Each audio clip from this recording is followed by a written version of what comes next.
திருச்சிற்றம்பலம்.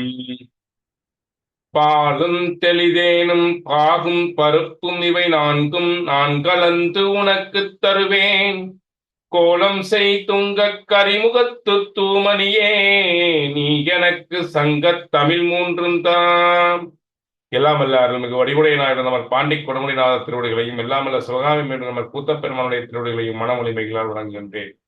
இதுவரை யாரெல்லாம் எனக்கு ஜோதிடம் கற்றுக் கொடுத்தார்களோ அனைத்து குருமாருடைய திருவடிகளையும், என்னை உலகுக்கு அறிமுகப்படுத்திய போற்றுதலுக்கும் மனதற்குமை குருநாதர் திண்டுக்கல் சின்ராஜையாருடைய திருவடிகளையும் மனமொழிமைகளால் வழங்குகின்றேன். பாண்டி கொடுமுடிநாதரிடமே அஸ்டோ சதீஷ்குமார் யூடியூப் சேனல் நண்பர்கள் அனைவருக்கும் அதிகம் பணிவான வணக்கம். நண்பர்களே, இன்னைக்கு நம்ம முக்கியமான பதிவை பார்க்க போறோம். இப்போ நம்ம ஒரு சிலரை பார்த்த உடனே அவங்க மேல ஒரு அன்பு அப்படிங்கிறது பிறக்கும். ஏற்றுக்கேற்ப அந்த அன்பு பிறக்கும். அது காதலாகவும் இருக்கும், நண்பர்களாகவும் இருக்கலாம், வேற உறவுகளாகவும் இருக்கலாம், சகோதரர்களாகவும் இருக்கலாம், ஒரு தாய் பாசமாகவும் இருக்கலாம், தந்தை பாசமாகவும் இருக்கலாம். இந்த அளவு கடந்த அன்பு அப்படிங்கிறது உருவாகி அவங்க தான் நமக்கு எல்லாமே அப்படிங்கிற அந்த உறவாகவும் நம்ம மனசுல ஒரு ஃபிக்ஸேட் பண்ணிடுவோம். நல்ல நண்பர்களாகவும் இருக்கலாம், ஆழ்ந்த நண்பர்கள், என்ன சொல்றது, திக் ஃப்ரெண்ட்ஸ் இருக்கலாம். இது எதனால ஏற்படுவதெல்லாம் உண்மையா சார்? ஜென்மாத்துல இருக்குதா? ஜென்மா இல்லைன்னா ஜோதிடத்துக்கு என்ன வேலை? கர்மாவுக்கு என்ன வேலை? புரியுதுங்களா? அப்போ ஜென்ம பந்தம்ன்றது உண்மையா? இதை பத்தி எப்படி நம்ம நம்புறது? இப்ப ஜென்ம உறவுகள் தான் நம்மளோட டிராவல் பண்ணுதா அப்படின்னா, முக்கிய உறவுகளாக இருப்பது அனைத்தும் ஜென்ம உறவுகளை. அந்த உறவுகள்ல சிலது உங்களை கஷ்டப்படுத்துதுன்னா ஜென்ம எதிரிகளாக இருப்பாங்க. அவங்க உங்களை கஷ்டப்படுத்துவாங்க ஒரு விதத்துல, உங்களுடைய வளர்ச்சியை தடுப்பாங்க. ஆச்சுங்களா? அப்போ இந்த உறவுகள் எப்படி இருக்கும், ஒரு அன்பு பிறகுதான் அந்த உறவுகள் எப்படி இருக்கும் அப்படிங்கிறத ஜாதக ரீதியா பார்ப்போமா? இப்போ அதுக்கு ஸ்கிரீன் ஷேர் பண்ணிப்போம் நம்ம எப்பவும் போல. Screen share. இப்போ இங்க பாருங்க, நம்முடைய இந்த சரீரமாகப்பட்டது 5 வகையான சரீரமாக சொல்லப்படுகின்றது. ஆனந்த உடல் என்பது ஆத்மா உயிர் தங்கும் உடல், இதுக்கு சூரியன் பொறுப்பேற்கிறார். பிராண உடல் என்பது குருவை பொறுப்பேற்கப்படுகின்றது, 9ஆம் இடத்தை பொறுப்பேற்கிறது, அது பிராண உடல். அதுக்கடுத்தது மனோ உடல் அப்படிங்கிறது, இதுல அந்த கரணம் சொல்லக்கூடிய மனம், புத்தி, சித்தம், அகங்காரம் சொல்லக்கூடிய 4 கருவிகள் இருக்கு. இதுதான் முக்கியம் இந்த பிறப்பை கொண்டு வந்து சேர்க்கிறதுல.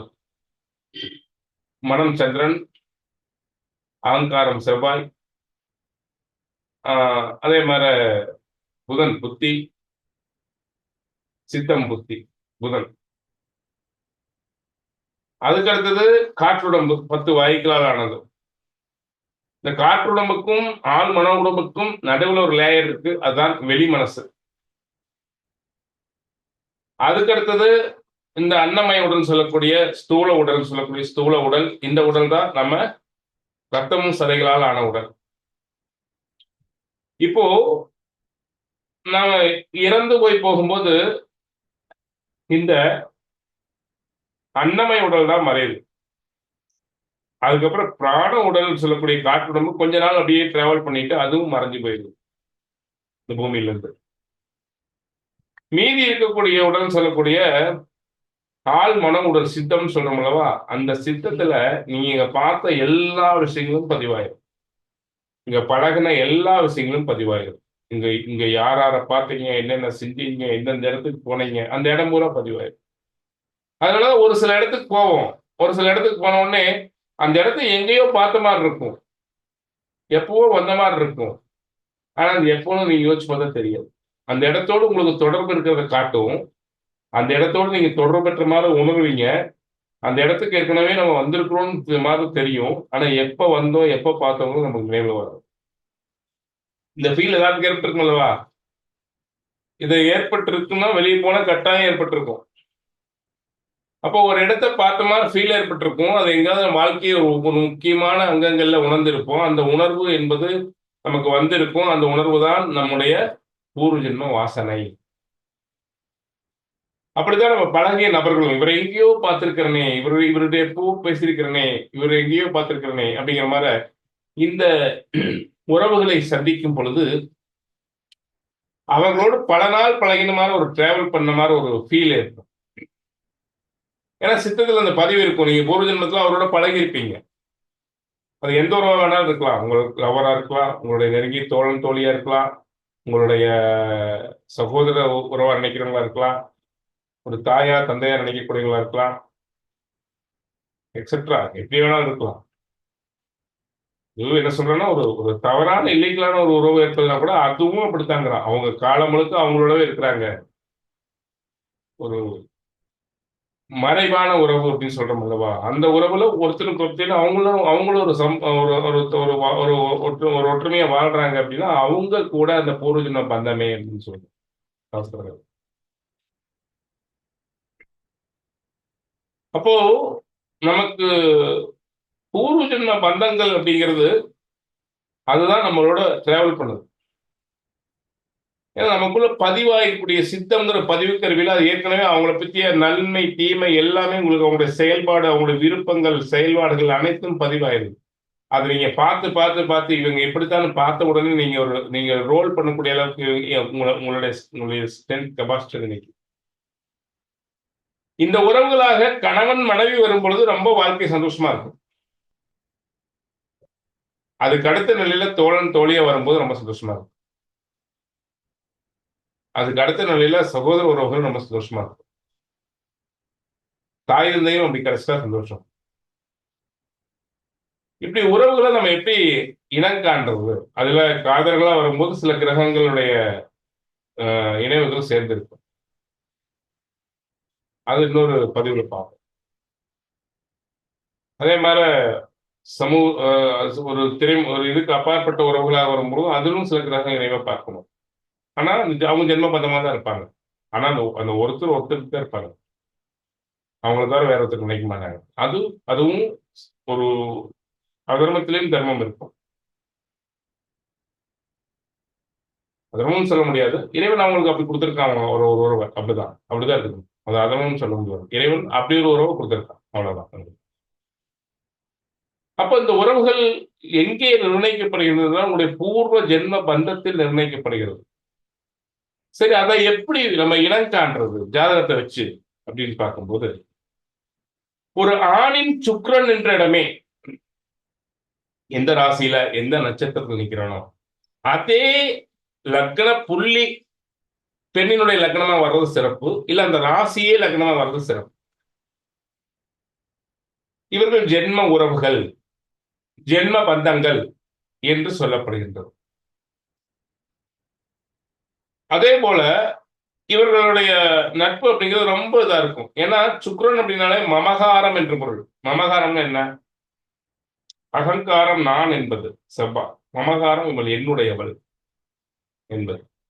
இது எனது, இது என்னுடையது அப்படின்னு சொல்லக்கூடிய பற்றை கொடுப்பது. இப்ப இந்த சுக்கிரன் நின்ற இடத்திலேயே ஒருத்தர் லக்ன புள்ளி வந்து அவங்க ஃப்ரெண்டா வரும்போது என் ஃப்ரெண்டு, இவன் ஏன் தோழி, இவன் ஏன் சகோதரி, எந்த உறவா இருந்தாலும் சரி அங்க ஒரு ஃபீல் வரும். அதாவது இவங்க இன்னும் உறவா தான் நமக்கு இருப்பாங்க அப்படின்னு ஒரு ஃபீல். அவங்க மேல ஒரு அன்பு அவங்கள நம்ம என்ன உறவா ஒரு ஒரு இமேஜினேஷன் பண்றது, அவங்க என்ன உறவா நம்ம அவங்களை நினைக்கிறது அப்படிங்கிறது அது ஒரு ஆள் மனசுல இருந்து அந்த உறவு வரும். அந்த உறவா தான் அவங்க இருப்பாங்க. அது கணவன் மனைவிக்குள்ள வரும்பொழுது ரொம்ப சிறப்பா இருக்கும். ரொம்ப சிறப்பா இருக்கும். அதே மாதிரி ஒரு திருமணம் பொறுத்த மாதிரி நீங்க இதை அப்ளை பண்ணலாம். ஒரு ஆணினுடைய சுக்கிரன் என்ற இடமே பெண்ணினுடைய லக்னமா இருக்கிற ஜாதகத்தை பிக்ஸ் பண்ணீங்கன்னா ரொம்ப சூப்பரா இருக்கும். அதுபோல ஒரு பெண்ணினுடைய செவ்வாய் என்ற இடமே ஆணினுடைய லக்னமா வருவது. பெண்ணிற்கு செவ்வாய் தான் எல்லாம். பெண்ணிலிருந்து வெளிப்படுவது அனைத்தும் செவ்வாய். இங்க பாருங்க, இந்த ஜாதகத்துல சுக்கிரன் சிம்மத்தில் நிற்கிறார். விருச்சிக லக்னம், சுக்கிரன் சிம்மத்தில் நிற்கிறாரு. அந்த விருச்சிக லக்னமே பெண்ணினுடைய லக்னமா வருது. சிம்ம லக்னமே பெண்ணுடைய லக்னமா வருது. இவங்க ஒரு திக் ஃப்ரெண்ட்ஸா இருப்பாங்க. கல்யாணம் பண்ணிச்சாலும் ஒரு நல்ல கணவன் மனைவியா இருப்பாங்க. அதே ஃப்ரெண்டா இருந்தாலும் நல்ல ஃப்ரெண்டா இருப்பாங்க. எந்த உறவு ஃபீல் ஆகுதோ அந்த உறவுக்குள்ள அப்படியே தெளிவா இருப்பாங்க. நல்ல ஒரு லவ்ஃபுல்லான அன்பு, அப்படி பாசம் அப்படிங்கிறது இருக்கும். சார், கணவன் மனைவிக்குள்ள எக்ஸ்ட்ரா இருக்கிறது காமம் மட்டும். மற்ற எல்லாத்துலயும் இருக்கிறது அன்பு. அது புனிதமானது. ஆச்சுங்களா? இது உயிர் சேர்க்கை எடுத்து தான் நம்ம பேசுறோம். உடல் சேர்க்கை பத்தி பேசல. ஆச்சுங்களா? அப்ப உயிர் சேர்க்கை என்ன, அவங்களே கணவன் மனைவி வரும்போது இவங்க உடல் சேர்க்கையும் சூப்பரா இருக்குன்னு சொல்றேன். அவ்வளவுதான். ஆச்சுங்களா? அப்போ இவங்க ஜென்ம பந்தங்கள் என்று சொல்லப்படுகின்றது. ஒரு பெண்ணினுடைய செவ்வாய் என்ற இடமே ஆணுடைய லக்னமாக ஒரு ராசியாக வருவது நல்ல நட்பு, நல்ல பந்தம், ஒருத்தர் புரிஞ்சக்கூடிய கெப்பாசிட்டி, ஒருத்தர் உணரக்கூடிய கெப்பாசிட்டி, ஒருத்தருக்கு தைரியம் கொடுக்கக்கூடிய கெப்பாசிட்டி, ஒருத்தருடைய அரவணைப்பை சிறப்பாக கொடுத்து அவங்கள பார்த்துக்கூடிய ஒரு அன்பை பொழியக்கூடிய ஒரு கெப்பாசிட்டி இருவருக்குள்ள இருக்கு. ரொம்ப சிறப்பு. இவங்களும் பூர்வ ஜென்ம பந்தமே. இவங்களும் பூர்வ ஜென்ம பந்தமே.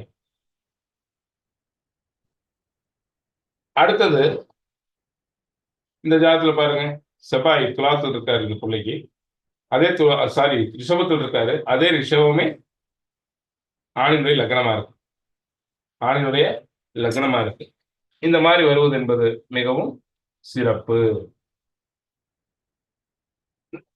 அப்படிங்கிறது நீங்க புரிஞ்சுக்கணும். அதுக்கு அடுத்தது உள்ளங்கள் கவர்ச்சி ஆகிறது, மனம் கவர்ச்சி ஆகிறது. மன கவர்ச்சி தூண்டல் அப்படின்னு சொல்லக்கூடியது பாத்தீங்கன்னா, ஒருவருடைய சந்திரன் மனமய கோஷம் சேரும். ஒருவருடைய சந்திரன் என்ற இடமே இன்னொருடைய லக்னமாக வருவது, இன்னொரு லக்ன புள்ளியே ஒரு சந்திரன் நிற்பது, இன்னொருடைய சந்திரன் என்ற இடத்தில் அதே பாயிண்ட்ல நமக்கு சூரியன் இருப்பது, இதெல்லாம் உள்ளங்களுடைய கவர்ச்சி, ஆத்ம கவர்ச்சி. ஆத்மாவும் உள்ளமும் கவர்ச்சி இணைந்து அர்த்தம். இதுவும் பூர்வ ஜென்ம பந்தமே. இப்படிப்பட்ட ஜாதகங்களும் பூர்வ ஜென்ம பந்தம் என்று சொல்லப்படுகின்றது. ஒருவருடைய சந்திரனை, அதாவது மனோன்மய கோஷத்தை இன்னொருடைய குரு, சூரியன், செவ்வாய், புதன் சந்திப்பது சிறப்பு பொதுவா. ஆனா சந்திரனை சூரியன் சந்திப்பது மிக மிக சிறப்பு. இந்த சந்திர சூரியர்கள் சந்திப்பது ஆத்ம பந்தம், பூர்வ ஜென்ம பந்தம். அதே சந்திரன் என்றிடமே அல்லது சூரியன் என்றிடமே லக்னமா வருவது பூர்வ ஜென்ம பந்தத்தை குறிக்கும். இது ஒரு வகையான பூர்வ ஜென்ம பந்தங்களை குறிக்கும். ஆச்சுங்களா? அதற்கடுத்தது கர்ம பொருத்தம் என்று ராகு கேதுவை வைத்து சொல்லக்கூடியது. இவர்கள் ஏதோ ஒரு ஜென்மத்தில் இரண்டு ஆத்மாக்களும் செய்த கர்மவினை பாவம் அல்லது புண்ணியத்தின் பயனாக இந்த ஜென்மத்தில் பிறப்பெடுத்து நன்மையோ தீமையோ விட்ட குறையை கணவன் மனைவியாகவோ நண்பர்களாகவோ வேற உறவுகளாகவோ இருந்து இவங்க அனுபவிக்க போறாங்க. பிரியாமல் அதை அதை அந்த விட்ட குறைய தீர்க்க போறாங்கன்னு அர்த்தம். இந்த ராகு கேது இணைக்கிறது மட்டும் பிரமிக்க வைக்கக்கூடிய பொருத்தம். இத எந்த ஒரு சூழ்நிலையிலும் இவங்க பிரிய மாட்டாங்க. ஏன் பிரிய மாட்டாங்கன்னா, அந்த ராகு கேது எப்பவுமே பின்னி பிணைஞ்சுதான் இருக்கும். அது அவ்வளவு ராகும் கேதுவும் எப்படி இருக்கு, அது அது விடவே விடாது. பெரிய அட்ஜஸ்ட்மெண்ட், இவங்களுக்குள்ள ஃபுல் அட்ஜஸ்ட்மெண்ட் இருக்கும். ஒருவருடைய ராகு கேது இருக்கும் இடத்தில், ராசி அல்லது நவாம்சத்தில் ஒருவருக்கு ராகு கேது இருக்கும் எனில், இவர்கள் விட்டவரை தொட்டவரை அனுபவிப்பதற்காக சேர்ந்தவர்கள். இவர்களை யாரும் பிரிக்க முடியாது. இங்க ஆண் ராசியில கண்ணியில ராகு இருக்கு, அங்க பெண்ணுல நவாம்சத்துல கண்ணியில கேது இருக்கு. நவாம்சத்துல எடுத்துக்கணும் ராகு கேதை பொறுத்த வரணும். மற்ற கிரகத்துக்கு எடுத்துக்க வேண்டாம், லக்னத்துக்கு எடுத்துக்க வேண்டாம். இங்க வந்து ராகு கேதை பொறுத்த வரணும். ஒருவருக்கு ராசி சக்கரத்துல கண்ணில ராகு, இன்னொருவருக்கு அம்ச சக்கரத்துல கண்ணில கேது. இதே ராசியில கேது இருந்தாலும், பெண்ணுக்கு ராசியில கேது இருந்தாலும் பொருந்தும். அவங்க பூர்வ ஜென்ம பந்தம். ராகு இருந்ததுன்னா அம்சத்துல ஒருவருக்கு ராகு, ஒருவருக்கு அம்சத்துல வரணும், ராசியில வரக்கூடாது. அவங்க ஒரே வருஷத்துல பிறந்தவங்க, அப்படி எடுத்துக்கூடாது. அம்சத்துல வரணும். அம்சத்துல வந்தது அப்படின்னா இவங்களும் பூர்வ ஜென்ம பொருத்தம். ராசியில வந்ததுன்னா ராகு கேது தந்திக்கணும். ராகுங்கிறது கேது இருக்கணும். அதனாலதான் ஒரு வித்தியாசம் அப்படிங்கிறது.